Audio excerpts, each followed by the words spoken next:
Bonjour Catherine, comment vas-tu? Ça va très bien, merci. Et toi? Ça va bien, merci. Catherine, est-ce que tu pourrais te présenter ainsi que ton métier? Oui, tout à fait. Je m'appelle Catherine Lefebvre. Je suis infirmière de profession, mais mon travail, c'est je suis conseillère à l'enseignement et au développement hospitalier en matière de dons d'organes pour Transplant Québec. Alors là, il y a beaucoup de choses dans ce rôle-là. Il y a le don d'organes qui est un peu méconnu, il y a ton rôle spécifiquement. Est-ce que tu pourrais nous décrire ton quotidien? Ben oui. D'abord, je pourrais te dire que j'ai un rôle de soutien, d'accompagnement chez nos employés chez Transplant Québec. Donc, une de mes fonctions, c'est vraiment lorsqu'on a des nouveaux employés, que ce soit des nouveaux coordonnateurs, conseillers cliniques ou des infirmières conseils en partenariat de soins en don d'organes, bien sûr. Donc, je les accompagne, je les forme de façon théorique. Fait que ça, c'est le gros de mon travail quand on a des embauches. Je mets à jour, bien sûr, des protocoles, nos guides, création d'outils pour supporter nos équipes. J'ai un volet qui est aussi de soutien aux établissements d'enseignement et aux établissements hospitaliers. Donc, on a du personnel dédié dans les hôpitaux. Donc, moi, mon travail, c'est d'être en relation avec eux, de leur donner des informations, leur transmettre les éléments pour qu'ils puissent faire leur travail. Donc, on a des infirmières qu'on appelle ressources, puis il y a des infirmières, comme je te dis, conseils, qui sont les deux personnels dédiés chez nous, qui sont dans le système de santé. Je soutiens aussi beaucoup les centres scolaires, donc tout ce qui est université, cégep, là où il y a des infirmières, des inhalothérapeutes, des médecins, des résidents. Donc, eux nous demandent de faire de la formation dans ces endroits-là. Donc, je m'assure qu'ils ont des outils, qu'ils ont du personnel pour aller former là-bas. Donc, je coordonne un peu ce processus-là. J'ai un volet sensibilisation. Donc, vous savez probablement, la Semaine nationale des dons d'organes au mois d'avril. Donc, ça se prépare, on a des comités. Donc, je travaille là-dessus pour offrir des webs, des conférences, qu'est-ce qu'on va faire avec nos outils promo, comment on va promouvoir le don dans le Québec. Donc, ça, c'est une partie de mon travail.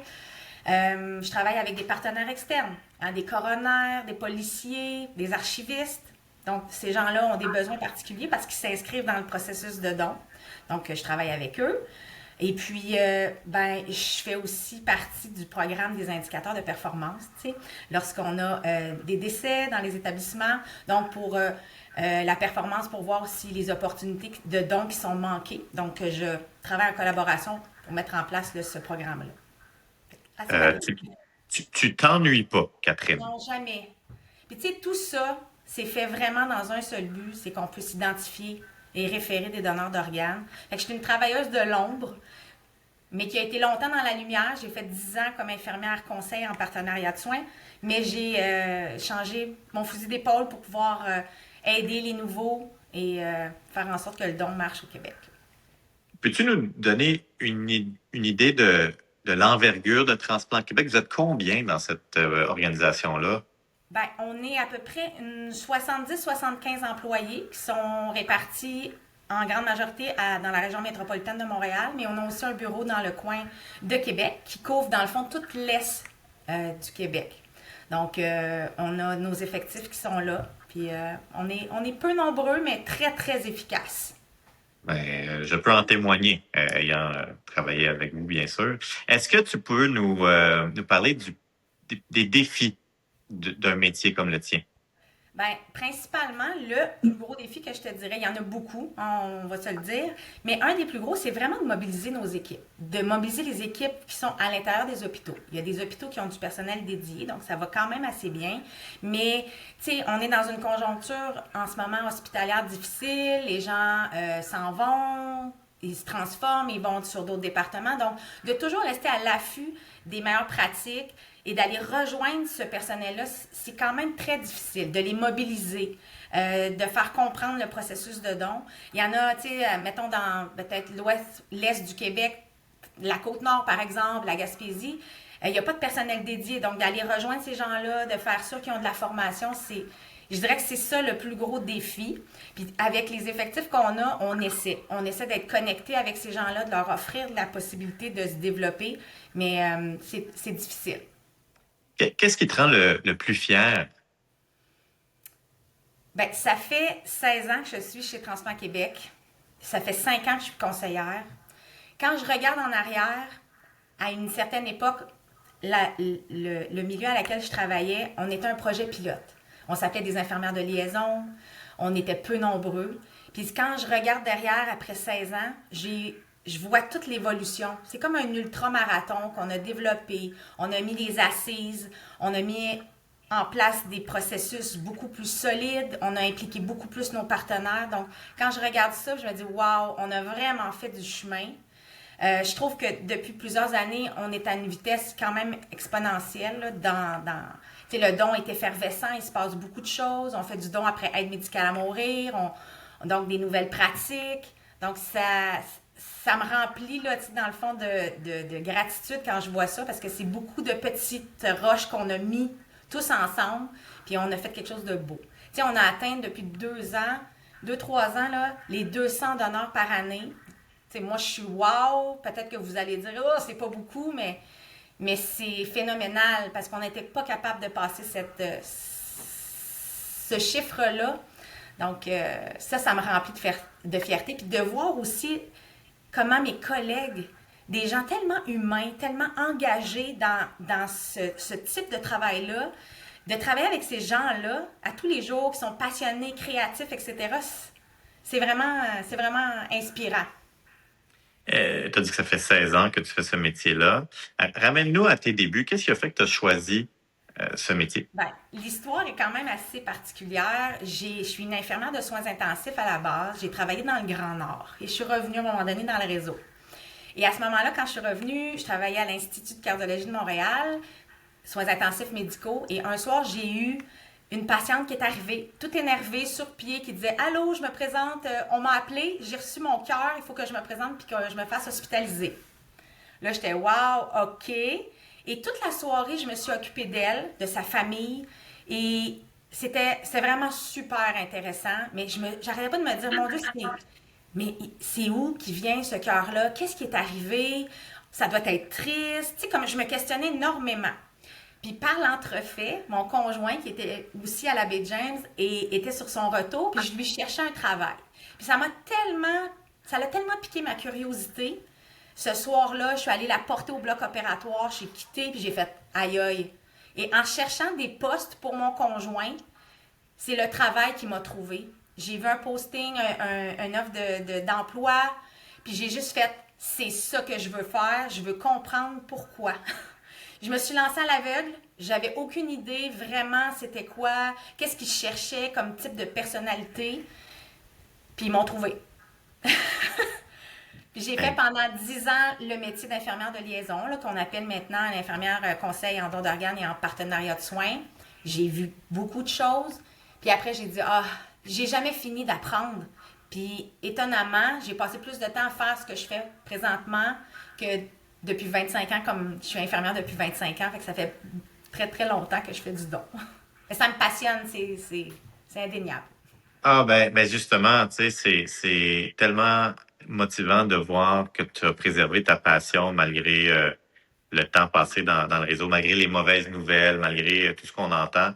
Tiens, faisons une petite portion éducation. Tu parles du cœur comme organe qui t'a inspiré, le don du cœur. Je vois ton chandail avec les poumons. Magnifique. Pour ceux qui ne le savent pas, quels organes peuvent faire l'objet de dons et de greffes? Comme tu as dit, le cœur, les poumons, nos organes thoraciques. Il y a le foie et le pancréas, des fois pour prendre les îlots si on ne prend pas la totalité. On va prendre les intestins, on va prendre les reins. Donc, cœur, poumon, foie, rein. Puis le foie, pour ceux qui ne savent pas, on peut le splitter. Donc, ça peut même donner 2 personnes qui vont avoir cette chance-là. Et des reins, donc 2 reins, un à un donneur, un à un autre, à un receveur, 2 à des receveurs. Et 2 poumons, est-ce qu'on peut les séparer aussi? Oui, ça peut. Je ne suis pas une experte en transplantation pulmonaire, mais oui, on pourrait considérer un poumon. Je pense que dans la pratique, on y va avec les doubles. C'est rare que j'ai vu juste un lobe ou une partie, là, mais oui, effectivement. Donc, quand tu as parlé du seuil de 200 donneurs, c'est pas juste 200 receveurs, c'est beaucoup de vies potentiellement atteintes. Oui, effectivement. Il faut énormément de références, puis on va recevoir des milliers par année. Donc, de ces références-là, il y en a qui vont se qualifier. Il y en a donc que ils vont partir, on va pouvoir commencer un début de processus. Et puis, de ces milliers de références-là, ben, on aboutit à environ 180, 200, 210 donneurs par année. Puis de ces donneurs-là, ben, comme on peut donner, mettons, jusqu'à 5-6 organes, quand on fait un donneur multi-organe, ben là, on peut sauver plusieurs personnes, donc 500, 600, là, qui pourraient être nos receveurs. Catherine, si je te donne une baguette magique, qu'est-ce que tu fais avec? Ben, avec cette baguette magique-là, en ce moment, comme peut-être les gens le savent, on est dans une drôle de conjoncture en ce moment. J'aimerais beaucoup qu'on puisse avoir et préserver notre unicité comme organisation, donc notre autonomie, d'être les experts en don d'organes. Donc, ça serait vraiment un souhait nécessaire pour pouvoir qu'on puisse garder notre latitude, qu'on ait des ressources qui viennent avec ça, qu'on ait peut-être des lois mieux encadrantes pour l'ensemble de notre personnel hospitalier. Donc, si j'avais vraiment une belle baguette, j'aimerais beaucoup que ce genre de truc-là nous arrive. Oui, parce que bon, tu fais référence au projet de loi 7 là, dans l'actualité politique qui verrait potentiellement la disparition là, de Transplant Québec. Oui, exactement. On est en ce moment, on trouve que c'est inconcevable. Puis personnellement, on n'a pas les mêmes buts, les mêmes missions. Ça va pas de. Je pense que ça va pas de soi. C'est correct, tout le monde fait un bon travail, mais je pense que c'est important. La chaîne du don d'organes, c'est gros. On n'est pas beaucoup, mais c'est gros. On a beaucoup d'acteurs. Ça fait 50 ans qu'on s'occupe de ça avec expertise, avec finesse. Donc, je pense qu'il faut continuer à préserver ça pour ne pas fragiliser ce processus-là, faire en sorte qu'il pourrait y avoir des gens lésés au final ou des erreurs. Donc, ouais, on aimerait bien ça qu'on reste ce qu'on est présentement. Tu as mentionné tout à l'heure un cas qui t'avait marqué, hein, celui qui t'a donné le goût de t'impliquer en don Oui. d'organes, le cas de la jeune fille qui a reçu un cœur. Est-ce que depuis, là, dans ta carrière, tu peux penser à d'autres cas où tu as vraiment senti que tu as fait une différence? Oui, j'ai une anecdote, j'y ai réfléchi parce qu'on a 1000 anecdotes. À une époque, je développais le CHUM, donc dans le début de ma pratique. Et puis, c'était une semaine difficile. Tu sais, des fois, on a l'impression de ne pas faire la différence ou que les choses marchent moins bien. On était un peu maussade, puis là je parle parce qu'on était deux à ce moment-là à développer l'hôpital. Et il y a quelqu'un qui est venu cogner à notre porte un matin. C'était docteur Lisée avec qui on travaillait au CHUM. Il dit: les filles, venez-vous-en, j'ai quelque chose à vous montrer. Là, on est OK, on part avec notre petit balchon et il nous a amenés aux soins intensifs. Puis dans les chambres, il y avait des petites fenêtres avec des petits paravents. Et il a ouvert le petit paravent puis il a dit: vous allez regarder la fille qui est là. Puis elle va prendre sa première bouffée d'air après avoir vu sa greffe de poumon. Fait qu'ils l'ont extubée en équipe et cette fille-là a pris sa première respiration post-transplantation pulmonaire. Et je peux vous dire là, que cette journée-là, ça a fait notre journée. On est retourné dans notre bureau puis on a fait: OK, là c'est terminé, on va plus jamais s'apitoyer sur notre sort parce que clairement on peut faire la différence. Puis là, on est dans une condition de santé où nous, ça va très bien. Fait que là, ça nous a vraiment, vraiment mis un moment extraordinaire. Puis pas longtemps plus tard, bien sûr, elle est sortie et elle est venue cogner pour nous remercier. Comme ça, spontanément, elle nous avait pas vus. Puis, mais ça, là, ça m'avait marqué parce que je me dis, on fait beaucoup de travail en amont. On va rencontrer des familles en amont qui vivent le processus. C'est très triste, c'est intense, mais on voit peu le processus après parce que c'est comme ça, nous, on s'occupe du en amont.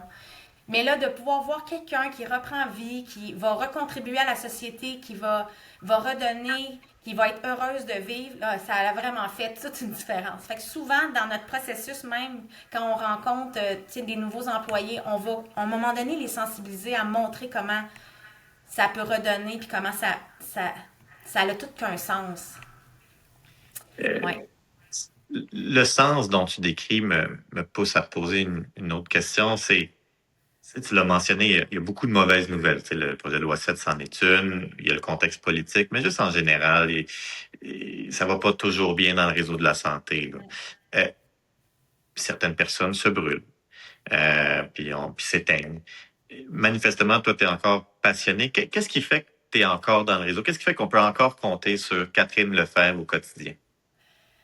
Ah, je pense que c'est le fait que je travaille avec tellement de sphères, de projets, de partenaires, de trucs à faire que je me lasse pas. Ce qui fait que des fois, on fait un truc un peu laborieux, on se dit ah, à quoi ça sert, puis là, on va changer sur le projet, puis on va rencontrer des gens. Fait que le fait d'avoir cette variation constamment en don, ça me permet de garder le cap. Parce que, tu sais, c'est sûr, je reste un humain, je reste une infirmière, je suis consciente des conjonctures. Des fois, c'est démoralisant de voir tout ce qui se passe. Mais je pense que de façon intrinsèque, je suis animée, je suis une fille très passionnée dans la vie. J'adore ce que je fais. J'aime ça le vulgariser aussi auprès des professionnels. Puis quand tu peux passer ton message, puis que les gens peuvent le vivre, puis ils réalisent comment ils font une différence auprès des familles, auprès, tu sais, ils font un comité de dons, puis ça se passe bien, les gens sont satisfaits. Puis tu sais, c'est à différents niveaux. Je vais aider une conseillère à faire une politique et procédure, puis que finalement ça marche, puis ils font des donneurs dans leur établissement. Mais ce petit grain de folie-là, c'est ça qui me fait carburer à toutes les fois. Puis j'en ai à toutes les semaines. C'est pas compliqué. Puis comme je traite avec tout le Québec, ben je me nourris du bonheur, des petits bonheurs de tout un chacun, malgré que des fois. Parce que c'est sûr qu'ils font appel à moi pour des enjeux difficiles.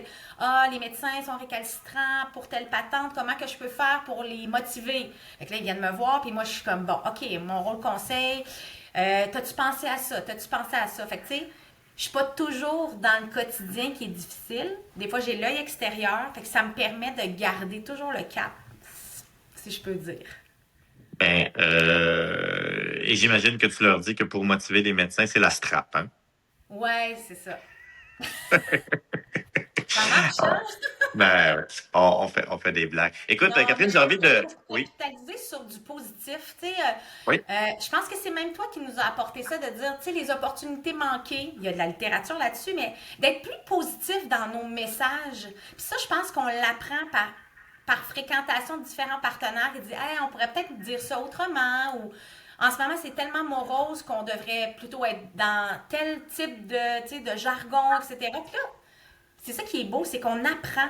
Ah oui, hey, le métier que je fais, c'est pas des protocoles trop rigides, ce qui fait qu'on est, hey, c'est une bonne idée, je prends ça en note, puis là, ça fait son petit bonhomme de chemin. Mais, ouais, non, la Ah, strap, pas tant. bon. Catherine, j'ai envie de te laisser le mot de la fin. Est-ce qu'il y a quelque chose qu'on n'a pas discuté que tu voudrais absolument transmettre à ceux qui nous écoutent? Ben, si vous êtes, dépendamment si vous êtes dans le réseau de la santé, si vous êtes un professionnel de la santé, c'est de toujours penser que si vous êtes en soins de fin de vie, devant la mort imminente, si vous pouviez nous référer, parce que c'est ça notre but ultime, c'est de pouvoir référer tous les donneurs potentiels qu'on a au Québec, de pouvoir nous appeler pour qu'on puisse valider nos registres, puis après ça, ben, potentiellement faire un donneur d'organes qui pourrait sauver la vie d'une personne sur notre liste d'attente. C'est notre mission ultime, c'est ça. Puis si vous voulez nous aider avec la loi 7, allez sur notre site internet de Transplant Québec, puis soyez amis avec nous. Puis là-dessus, on a beaucoup d'informations par rapport aux dons. On le sait que c'est difficile, des fois c'est lourd, c'est costaud le don d'organes, mais la différence que ça peut faire dans la vie des gens, c'est incommensurable. Euh, pour ceux qui ne le savent pas, je m'implique avec vous autres. Je suis médecin coordonnateur en don d'organes dans mon organisation. Puis ce que j'aime dire, c'est exactement dans les lignes de ce que tu as dit, c'est que le don d'organes, ça donne du sens à quelque chose qui n'a pas de sens. Exact. T'as le mot parfait.